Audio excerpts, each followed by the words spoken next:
When human beings first showed up on this planet, there weren't very many of us.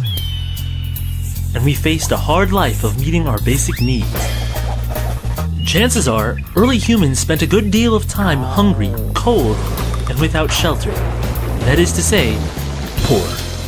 According to the World Bank, poverty is when people are deprived of well-being as a result of low income and aren't able to get the basic goods that they need for survival with dignity.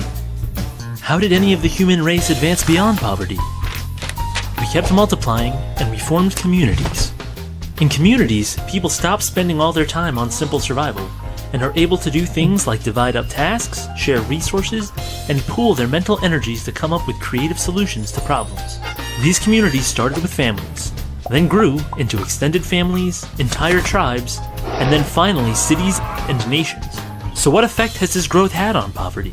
According to demographers, a very good one. In fact, history shows that as our numbers have grown, so has our average standard of living.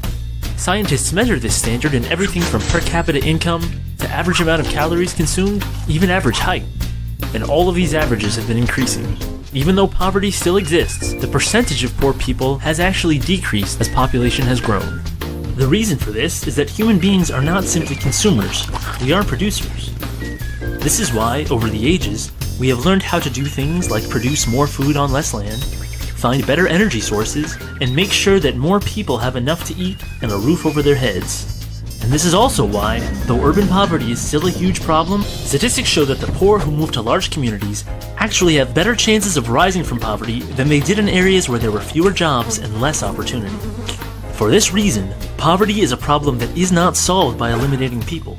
Poverty has always been a problem, even when there were scarcely any people on the entire planet. People are the only proven way out of poverty. Removing them will only leave the poor right where they started. Think about it.